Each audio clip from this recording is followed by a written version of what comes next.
Evangelho de Jesus Cristo segundo Mateus. Naquele tempo, disse Jesus aos seus discípulos: Quando orardes, não useis muitas palavras, como fazem os pagãos. Eles pensam que serão ouvidos por força das muitas palavras. Não sejais como eles, pois vosso Pai sabe do que precisais, muito antes que vós o peçais. Vós deveis rezar assim: Pai nosso, que estás nos céus, santificado seja o teu nome. Venha o teu reino, seja feita a tua vontade, assim na terra como nos céus. O pão nosso de cada dia dá-nos hoje. Perdoa as nossas ofensas, assim como nós perdoamos a quem nos tem ofendido. E não nos deixeis cair em tentação, mas livra-nos do mal. De fato, se vós perdoardes aos homens as faltas que eles cometeram, vosso Pai que está nos céus também vos perdoará. Mas se vós não perdoardes aos homens, vosso Pai também não perdoará as faltas que vós cometestes. Palavra da salvação. Da oração depende a nossa mudança de vida, o vencer das tentações. Dela depende conseguirmos o amor de Deus, a perfeição, a perseverança e a salvação eterna. Santo Afonso. Meus irmãos e minhas irmãs, um bom dia a todos. 11 de março, na primeira semana do tempo quaresmal, nessa terça-feira. No Evangelho de hoje, num primeiro momento, Jesus faz uma crítica à forma com que os pagãos se colocavam, usando as palavras diante da oração ou através da oração. E Jesus ensina aos seus discípulos como rezar, como estarmos no nosso momento de contato com Deus. Num primeiro momento, o reconhecimento da santificação do nome de Deus e presença de Deus na nossa vida. Segundo, o reino de Deus, ao qual se instaure aqui na terra, o reino da paz, o reino da caridade, o reino da fraternidade. Num outro momento, nós nos dirigimos a Deus, pedindo a Deus que seja efetuado, que seja presente no caminhar da nossa vida, a vontade dele. Quantas e quantas vezes nós queremos que a nossa vontade ou que a vontade de Deus não seja dele, mas seja a nossa?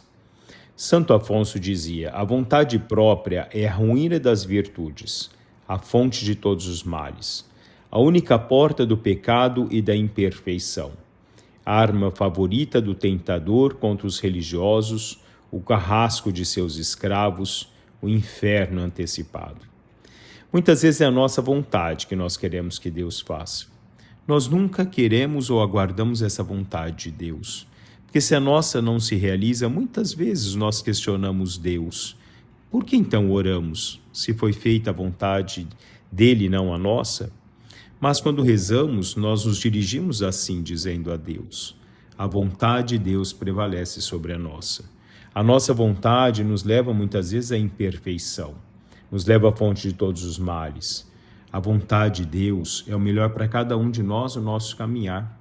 Santo Agostinho nos lembra: quando fazemos a vontade de Deus, faz-se a vontade de Deus também em nós. Porque quando nós queremos que essa vontade de Deus se realize plenamente em nós, ou se realiza, ou quando nós realizamos essa vontade de Deus, a vontade dele realiza-se plenamente em cada um de nós e através de cada um de nós. Deixarmos com que a vontade do Pai prevaleça sobre a nossa é aceitarmos plenamente essa graça de Deus que age em cada um de nós. Muitas vezes a nossa vontade pode nos levar efetivamente à nossa ruína. A vontade de Deus nos edifica, a vontade de Deus nos dá vida, e nos dá a vida efetivamente pela graça, pelo amor e pela bondade. As tentações. Quantas vezes nós sofremos as nossas tentações? Quantas vezes caímos? Mas se nós tivermos a oração como uma fonte de sustento no caminhar da nossa vida, nada nos derruba. A fortaleza com que a oração sedimenta-se na nossa vida, ela nos torna efetivamente uma muralha diante das tentações. Deus assim nos faz. Na medida em que o nosso contato com Ele, a nossa entrega através da oração, vai nos fortificando no dia a dia da nossa vida. São Tomás de Aquino definia que a oração é necessária não para que Deus conheça as nossas necessidades, para que nós fiquemos conhecendo as necessidades que temos de recorrer a Deus, para recorrer ou receber oportunamente os socorros da salvação. Que haja em nós esse socorro da salvação, esse Deus que nos protege, esse Deus que nos ilumina diante de todas as tentações que podemos sofrer no transcorrer da nossa vida. Um outro ponto que colocamos a Deus, né?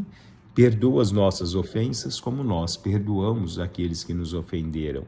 Santo Anásio dizia, se não perdoas o mal que te fizeram, nada pedes para ti. Pelo contrário, em vez de pedirdes perdão a Deus, provoca sua ira em dizer, perdoa-nos as nossas dívidas, assim como perdoamos aos nossos devedores. Se eu não perdoo o meu irmão, como coloco diante de Deus, pedindo para que Deus assim o faça, na mesma dimensão, proporção, medida com que eu realizo diante dos meus irmãos?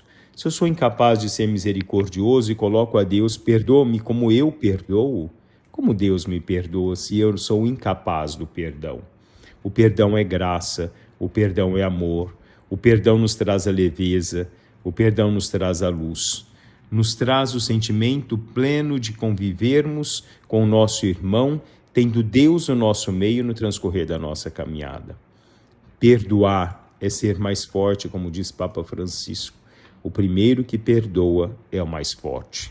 Assim, nos colocando nessa fortaleza de um Deus que nos ensina a aceitar a sua vontade, de um Deus que nos ensina a perdoar, de um Deus que nos ensina a caminhar, guiados pela sua luz, aceitando a vontade do dia a dia no transcorrer da nossa vida. Tudo recebemos de Deus como um dom, seja da nossa purificação, seja esse dom que Deus nos concede através da vida e a vida em abundância que somente nele é capaz de realizar na nossa vida. A todos, um bom dia de oração. Hoje, amanhã, depois de amanhã e depois, e assim sucessivamente. Louvado seja nosso Senhor Jesus Cristo, para sempre seja louvado.